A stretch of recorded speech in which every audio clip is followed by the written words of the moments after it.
ये वाक़या कुछ इस तरह बयान किया गया है। एक गांव था जहां के लोग अल्लाह की दी हुई दौलत और नेमतों में डूबे हुए थे। हालांकि इन नेमतों ने वहां के लोगों को घमंड और गुमराही में डाल दिया था। इस गांव में अधिकतर लोग अपने धन दौलत के कारण मगरूर थे और उनकी संपत्ति ने उन्हें अंधा कर दिया था। गांव के कुछ ही मुसलमान बेहद गरीब थे, जिन्हें ना तो किसी की मदद मिलती थी और ना ही कोई उनका हमदर्द था। इस गांव के मुखिया की एक बेटी थी जो न केवल घमंडी थी बल्कि वह काले जादू में भी माहिर थी। उसकी जादूगरी ने गांव के गरीब मुसलमानों की जिंदगी को एक बुरे सपने में तब्दील कर दिया था। वह अपनी जादू की ताकत से मुसलमानों को जानवरों में बदल देती थी और उन्हें अपने इशारों पर नचाती थी। अगर कोई उसकी बात नहीं मानता तो वह उसे गुलाम बना कर रख लेती या मजदूरी करने पर मजबूर करती। गांव के कुछ ही मुसलमान बचे थे और वे सभी इस जादूगरनी से बेहद परेशान थे। जब पंडित की बेटी के अत्याचार हद से ज्यादा बढ़ गए तो गांव के एक बूढ़े मुसलमान ने अल्लाह के हुजूर में गिड़गिड़ाते हुए दुआ की। उसने कहा, या रब, हमारी नस्लें जो यहाँ बची है उन्हें तू बचा ले। यह पंडित की बेटी हमारे लिए जीना मुहाल कर चुकी है। हमारे पास न दौलत है और न ही ताकत। या अल्लाह, हमारे लिए कोई ऐसा मसीहा भेज जो इस जादूगरनी को हरा सके और हमें इस दुख से निजात दिलाए। अल्लाह ने उस बूढ़े मुसलमान की दुआ सुन ली और गांव में एक नेक और ताकतवर शख्स को भेजने का फैसला किया। यह अल्लाह का खास बंदा यूं ही उस गांव में नहीं आया। एक दिन गांव का मुखिया पंडित जंगल में सैर के लिए निकला। जैसे ही वह जंगल में गहराई तक पहुंचा, अचानक एक विशाल और जहरीला सांप उसके सामने आ गया। पंडित के पास अपनी जादुई शक्तियों का उपयोग कर उस सांप को खत्म करने की क्षमता थी, लेकिन यह सांप कोई साधारण सांप नहीं था। अल्लाह ताला की जानिब से खास हिदायतों के साथ भेजा गया था, इसलिए सांप की ताकत पंडित की जादुई शक्तियों से कहीं अधिक थी। सांप पंडित के करीब आया और बिना समय गवाए उसे काट लिया। सांप के जहर ने तुरंत असर किया और पंडित बेहोश होकर वहीं जमीन पर गिर पड़ा। उसके साथ चल रहे नौकर और साथी उसे तुरंत गांव वापस लेकर आए। जैसे ही पंडित की बेटी ने अपने पिता की हालत देखी, वह घबरा गई। उसने मुल्क भर के सबसे मशहूर वैद्यों और हकीमों को बुलाया जो अपने हुनर में माहिर माने जाते थे, लेकिन कुछ अजीब हो रहा था। तमाम कोशिशों के बावजूद वे उस जहर को पंडित के जिस्म से निकालने में नाकाम रहे।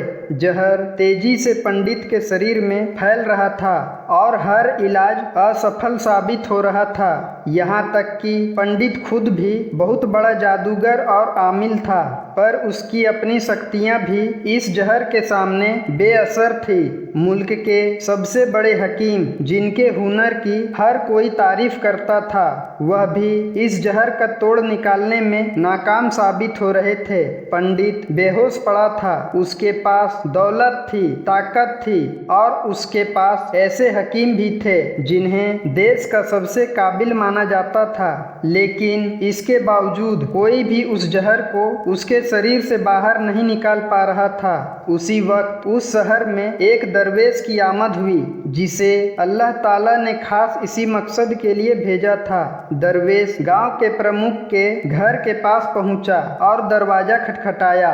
घर के बाहर दरबारियों और नौकरों की भीड़ जमा थी। उन्होंने दरवेश से पूछा, क्या बात है, तुम यहाँ किससे मिलना चाहते हो? दरवेश ने शांति से जवाब दिया, मुझे खबर मिली है कि इस घर के सरदार को एक जहरीले सांप ने काट लिया है। मैं उसका इलाज करने आया हूँ।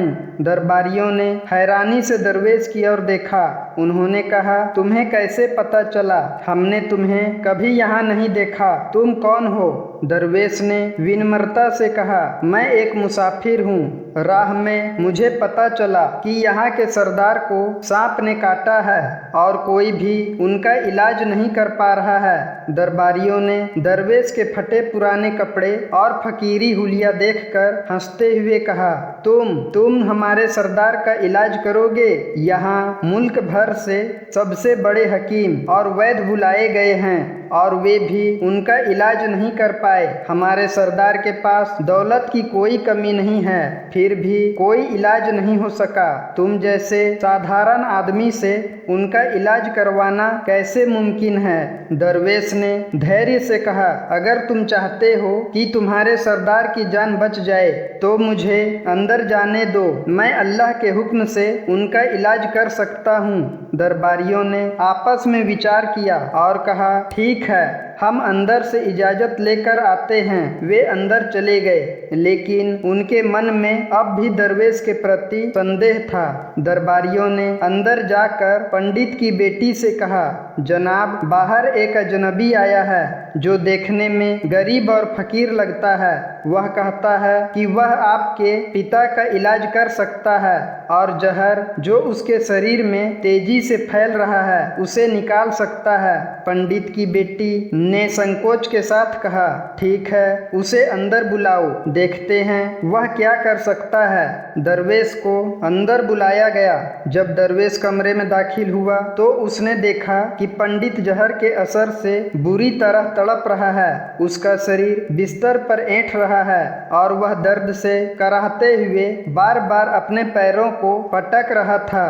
दरवेश पंडित के पास गया और सांप के काटने की जगह को ध्यान से देखा।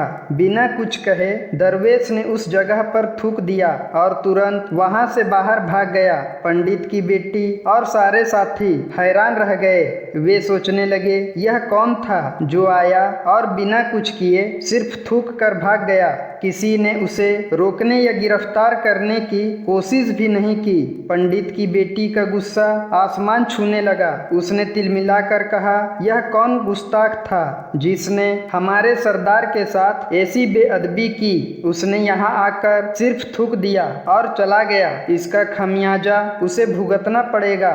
वह गुस्से में बोली, उसकी हिम्मत कैसे हुई? कोई बात नहीं, इस थूक को साफ करो। मैं अभी अपनी शक्तियों से उसे जानवर बना देती हूँ। लेकिन जैसे ही हकीम ने जब पंडित के पैर पर से थूक को साफ करने की कोशिश की तो वह हैरान होकर रुक गया। उसने थूक को उंगली से सांप के काटे हुए हिस्से पर मल दिया। यह देखकर पंडित की बेटी गुस्से में बोली, आप ये क्या कर रहे हैं? उस दीवाने ने मेरे पिता के पैर पर थूक दिया और आप उसे मल रहे हैं। दरबारी ने हाथ के इशारे से उसे चुप रहने को कहा। रुको, 1 मिनट। जैसे ही उसने थूक को अच्छी तरह से पंडित के पैर पर मला, एक अजीब सा चमत्कार हुआ। जहर का असर धीरे धीरे खत्म होने लगा। जो पैर नीला हो चुका था वह अब अपनी असल हालत में आ गया। पैर का रंग वापस सामान्य हो गया और पंडित ने धीरे धीरे होश में आना शुरू कर दिया। होश में आते ही पंडित ने दरवेश के थूक वाले किस्से के बारे में सुना। उसने हैरान होकर कहा, अरे वह तो हमारा मसीहा था। तुम लोगों ने उसे दीवाना कहा, लेकिन उसने हमारी जान बचाई। जाओ उसे ढूंढ कर लाओ। उसने हम पर बहुत बड़ा एहसान किया है और हमें उसका एहसान चुकाना होगा। पंडित की बेटी, जो अब तक खामोशी से अपने पिता को देख रही थी, कुछ कह नहीं पाई। वह समझ गई कि दरवेश की शक्तियों के आगे उसकी खुद की सारी ताकतें बेअसर थी। पंडित के आदेश पर उसके सारे सिपाही दरवेश को ढूंढने के लिए चारों ओर निकल पड़े। वे पूरे गांव और आसपास के इलाकों में फैल गए, लेकिन दरवेश का कोई सुराग नहीं मिला। वह जैसे आया था वैसे ही अचानक गायब हो गया। पंडित के सिपाही दरवेश को जंगल में ढूंढते हुए एक दरख्त के नीचे पहुंचे, जहां उन्होंने एक आदमी को इबादत करते हुए देखा। वे हैरानी से उसे देखते रहे, क्योंकि वे लोग अपने बुतों के आगे हाथ जोड़ने के आदी थे। लेकिन यह दरवेश किसी अनजानी हस्ती को सजदा कर रहा था। पंडित का आदेश मानते हुए उन्होंने तुरंत उस दरवेश को पकड़ा और पंडित के सामने पेश किया। पंडित ने कहा, आप कौन हैं और कहां से आए हैं? सबसे पहले तो मैं आपसे माफी चाहता हूं कि मेरे लोगों ने आपकी बेइज्जती की, लेकिन आपकी वजह से आज मैं जिंदा हूं। हमारी गुनहगार आंखें आपको पहचान नहीं सकी, जिसके लिए मैं माफी मांगता हूं। मैं आपसे गुजारिश करता हूं कि मेरी तरफ से ये कीमती लिबास और अरबी घोड़ा कबूल कीजिए। दरवेश ने मुस्कुराते हुए पंडित की तरफ देखा और कहा, यह घोड़ा और लिबास बहुत कीमती है। अगर मैं ये लिबास पहनकर इस घोड़े के लिए घास काटूंगा तो क्या मैं अच्छा लगूंगा? पंडित ने तुरंत जवाब दिया, आप फिक्र ना करें, घोड़े के साथ खिदमतगार भी दिए जाएंगे। दरवेश ने हल्की हंसी के साथ कहा, अच्छा, इतने माल दौलत और मुलाजिमों के साथ मैं अकेला उस रिहाइश गाह में रहूंगा? पंडित उसकी बातों से थोड़ा हैरान हो गया और कहा, हुजूर, आपकी यह बात सुनकर मैं सोच में पड़ गया हूँ, लेकिन यह मेरी बेटी है और मैं चाहता हूँ कि आप उसे भी देख लें। दरवेश के सामने पंडित की बेटी खामोशी से अपने पिता को देख रही थी, जैसे मानो समझने की कोशिश कर रही हो कि वह आगे क्या कहने वाला है। पंडित ने दरवेश से कहा, मेरी बेटी जिसे आपने भी देखा है, उसकी शादी मैं आपसे कर दूंगा, लेकिन एक शर्त है, मैं आपको जो कुछ भी दे रहा हूँ उसके बदले में आपको अपने मजहब को छोड़ना होगा। पंडित ने आगे कहा, मेरे खास मुलाजिमों ने आपको इबादत करते हुए देखा है और जहाँ तक हम जानते हैं हम अपने बुतों के आगे सजदा करते हैं, लेकिन आपने जिसको सजदा किया वो आपका खुदा है ना। आप मुसलमान हैं और आपने जो आज मुझे बचाने का सबूत दिया है उसके लिए मैं आपसे एक गुजारिश करना चाहता हूँ। आप ये सब कुछ ले लें और अपने मजहब को छोड़ दें। क्या आप ऐसा कर सकते हैं? दरवेश ने शांत भाव से कहा, आप मुझे सब कुछ दे रहे हैं और आपने यह दुआ भी दी कि मेरी बहुत सी औलाद हो और आपकी नस्ल मेरी और आपकी बेटी से चले। लेकिन मुझे एक बात बताइए, अगर उन बच्चों में से किसी बच्चे को कुछ हो गया तो फिर रोना किसे पड़ेगा? पंडित ने थोड़ा सोचकर जवाब दिया, हुजूर, अगर खुदा ना खास्ता ऐसा हुआ तो रोना तो आपको ही पड़ेगा। दरवेश ने गहरी सांस लेते हुए कहा, यही फर्क है हमारे और आपके रास्ते में। मैं जिस खुदा की इबादत करता हूँ वह हर चीज पर काबू रखता है। मैं उसका बंदा हूँ और उसकी राह से भटकना मेरे लिए मुमकिन नहीं। दौलत और ताकत मेरे लिए मायने नहीं रखते, क्योंकि मुझे जो चाहिए वह अल्लाह ने मुझे दिया है। दरवेश मुस्कुराकर बोले, अगर ये सारा माल लेकर मुझे अंत में रोना ही पड़ेगा तो पंडित जी, आप अपना घोड़ा, कीमती लिबास, अपनी बेटी, आलीशान घर, हर चीज अपने पास ही रखें। मैं खुश हूँ कि मैं एक मुसलमान हूँ। अगर ये तमाम नेमतें लेकर मुझे अपना मजहब छोड़ना पड़े तो अपनी जान देकर भी मैं ऐसा नहीं करूँगा। जिस रब ने मुझे पैदा किया है, क्या मैं उस रब को छोड़कर इन चंद पैसों और दुनियावी चीजों के लिए आपके पास चला आऊं? दरवेश ने गहरी सांस लेते हुए कहा, मुझे तो आखिरत की जिंदगी चाहिए। ये सभी नेमतें तो मुझे वहाँ मिल ही जाएंगी, इसलिए मैं अपनी दरवेशी में बहुत खुश हूँ। अल्लाह ताला ने मुझे जिस मकसद के लिए भेजा है वो मकसद पूरा हो जाए, बस यही मेरी ख्वाहिश है। पंडित ने पूछा, तो आपका मकसद क्या है? दरवेश ने जवाब दिया, यहाँ के मुसलमानों पर बहुत जुल्म हो रहा है। मैं बस उन्हीं के लिए मसीहा बनकर आया हूँ और अल्लाह ताला की मदद से उनका भला करने के लिए यहाँ हूँ। ये कहकर दरवेश जाने लगे। पंडित ने कमाले यारी से उन्हें रोकने को कहा और बोला, मैंने तुम्हें हर तरह से आजमाया, माल देकर जांच लिया, पर तुम अपने मजहब को छोड़ने पर राजी नहीं हुए। अगर तुम यही करने आए हो तो क्या तुम्हें किसी बात का डर नहीं? क्या तुम नहीं जानते कि हम कितने ताकतवर हैं? दरवेश ने शांत स्वर में कहा, ताकत और इज्जत अल्लाह के हाथ में है और वही मुझे हर बुराई से बचाने वाला है। मैं सिर्फ अपने रब की इबादत करता हूँ और उसी पर भरोसा रखता हूँ। पंडित ने कहा, हमारी बेटी अपने अमल में इतनी माहिर है कि वह तुम्हें यहीं खड़े खड़े जंगली जानवर बना सकती है। दरवेश ने मुस्कुराते हुए जवाब दिया, इसने कई कमजोर लोगों को जानवर बनाया होगा, पर मुझे जानवर बनाकर दिखाए तो बात है। इससे पहले कि पंडित अपनी बेटी को आदेश देता, अल्लाह वाले ने जादूगरनी पर एक फूंक मारी और वह उसी वक्त एक बड़ी छिपकली में तब्दील हो गई। छिपकली इतने विशाल थी कि वहां खड़े सभी इंसानों से ऊंची थी। वह धीरे धीरे दरवेश के करीब आने लगी। उसका इरादा जहर उगलने का था। दरवेश ने उसकी चाल समझ ली और जैसे ही वह पास आई, उन्होंने उसके मुंह पर थूक दिया। थूकने की देर थी कि छिपकली जलने लगी। वह थूक नहीं, तेजाब था, जिससे उसका आधा चेहरा पिघलने लगा। उसका चेहरा सियाह हो गया और वह पूरी तरह जलने के करीब थी। पंडित यह देखकर घबराया और दौड़ते हुए दरवेश के कदमों में गिर पड़ा। वह रोते हुए बोला, हजरत, इस गुस्ताखी के लिए मुझे माफ कर दीजिए। मेरी बेटी से गलती हो गई। मैं आपसे माफी मांगता हूँ, कृपया उसे माफ कर दें। पंडित ने अपनी गलती मानते हुए कहा, मैंने आपको कमजोर समझा और आपके मजहब से हटाने की कोशिश की। अगर मेरी बेटी ठीक हो जाएगी तो मैं वादा करता हूँ कि यहाँ मौजूद हर व्यक्ति इस पूरे इलाके के साथ मुसलमान हो जाएगा। लेकिन हम आपसे यह सब इसलिए नहीं कह रहे ताकि आप हमें अपने धर्म में शामिल कर लें, बल्कि आप हमारे मुसलमान भाइयों पर हो रहे अत्याचार को खत्म करने आए हैं। हमारे धर्म में कोई जबर नहीं है। अगर आपकी दुआ से मेरी बेटी इंसान बनकर सुधर जाती है तो मैं खुद अल्लाह से दुआ करूंगा। दरवेश ने जवाब दिया, अगर तुम्हारी बेटी अपनी असली हालत में आती है और उसने जुल्म करना छोड़ दिया तो मैं उसे इंसान बना दूंगा।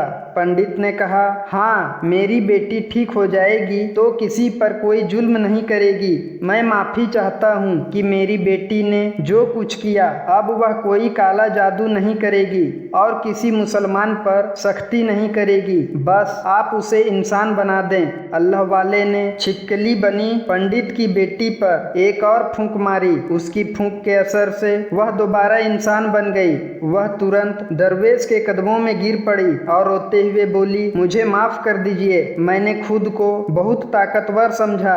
जब तक आप यहाँ रहें मैं आपको एक फकीर इंसान मानती रही। पंडित की बेटी, जिसका आधा चेहरा जादू के प्रभाव से जलकर सियाह हो चुका था, दरवेश के आगे गिरते हुए कहने लगी, मैंने आपके लिबास और हुलिये से आपको एक दीवाना और फकीर समझा। बावजूद इसके कि आपने मेरे पिता की जान बचाई, मैं आपकी दुश्मन बनी रही और बदला लेना चाहती थी, लेकिन मुझे खुद को बड़ी सजा मिली। आज मैं अपने पिता के साथ आपके मुबारक हाथों पर इस्लाम कबूल करना चाहती हूँ और बैत लेना चाहती हूँ। मैं वादा करती हूँ कि इस बस्ती में कोई भी काफिर नहीं रहेगा, बल्कि सभी मिलजुल कर भाईचारे के साथ रहेंगे और इस्लाम कबूल करेंगे। इस तरह एक अल्लाह वाले दरवेश के हाथों पर पंडित और उसकी बेटी ने इस्लाम कबूल किया। उसके बाद पंडित ने अपनी बेटी की शादी उस दरवेश से कर दी। बस्ती में अमन और शांति कायम हो गई और जिन लोगों में कल तक घमंड था, आज वो सब विनम्रता और आजीजी के प्रतीक बन गए। यह सब एक अल्लाह वाले की करामत और उनके नेक अमल की वजह से हुआ। पंडित और उसकी बेटी की तौबा के बाद दरवेश ने कहा, अब जब तुम दोनों ने अपनी गलतियों को समझ लिया है और अल्लाह से माफी मांगी है तो यकीन रखो कि अल्लाह की रहमत तुम पर बरसेगी। इसके बाद दरवेश ने गांव के सभी मुसलमानों को बुलाया और कहा, आज से यह बस्ती अब नफरत, जुल्म और जादू के बंधनों से आजाद है। अब यहाँ कोई किसी पर अत्याचार नहीं करेगा। हम सबको मिलजुल कर एक दूसरे का साथ देना चाहिए ताकि अल्लाह की बरकत हमेशा हम पर बनी रहे। गांव के लोग खुशी खुशी इकट्ठा हुए और दरवेश का शुक्रिया अदा किया। पंडित ने भी मुसलमानों से माफी मांगी और कहा, आज से मैं इस गांव में हर किसी के साथ बराबरी का व्यवहार करूंगा।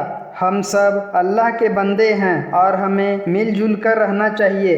दरवेश ने सबको गले लगाया और कहा, अमन और मोहब्बत में ही असली ताकत है। जब हम एक दूसरे की इज्जत करेंगे और सब्र से काम लेंगे तभी अल्लाह की बरकत हम पर बरसेगी। फिर दरवेश ने पंडित से कहा, तुम्हारी बेटी ने भी सच्चे दिल से तौबा की है, अब उसे इस राह पर चलने में मदद करो। अल्लाह से उम्मीद है कि उसकी जिंदगी में अब रोशनी और सुकून होगा। पंडित की बेटी ने अपने किए पर दिल से पछतावा किया और मुसलमानों से माफी मांगी। उसने वादा किया कि वह अब जादू का इस्तेमाल नहीं करेगी बल्कि अपनी जिंदगी को नेक कामों में लगाएगी। गांव के सभी लोग उसे माफ करने को तैयार हो गए। गांव के मुसलमान और गैर मुसलमान अब मिलकर रहने लगे। पंडित ने गांव के मुसलमानों के लिए एक नई मस्जिद बनवाने में मदद की और उनकी हर जरूरत में साथ देने का वादा किया। दरवेश ने जब देखा कि गांव में अब अमन और चैन लौट आया है तो उन्होंने अल्लाह का शुक्र अदा किया और बिना किसी को बताए चुपचाप वहां से रुखसत हो गए। गांव के लोग अब भी उनकी दी हुई सीख को याद करते हैं और अल्लाह की रहमत के लिए दुआ करते हैं। गांव में फिर कभी कोई जुल्म और नफरत नहीं हुई और वहां का हर इंसान खुशी और अमन की जिंदगी जीने लगा।